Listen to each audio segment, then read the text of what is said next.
Hello, hello everyone. Introduce na ko ang most iconic daw nga landmark diri sa Japan. Ang Osaka Castle built daw ni siya tong 1583 by Uncle Toyotomi Hideyoshi. Kato na time, lagi sa impressive daw ni siya in the count. Pero unfortunately, naguba siya kapila niya. Ang karon na castle kay reconstruct na o completed to 1931 na kapila na renovate. Ang main tower niya is 8 stories tall. Very nga ka ng panoramic view sa Osaka City gikan sa top.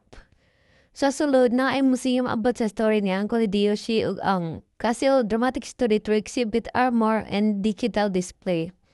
Ang Osaka Castle, sikat ni siya sa naspat sa mga local ug tourist especially inig ting cherry blossom. Okay po siya diri nig walking, relax, enjoy mga seasonal events. Whether ganahan kag history or nature lover ka or tanaw lang og mga scenic and cultural experience, Osaka Castle is a must visit.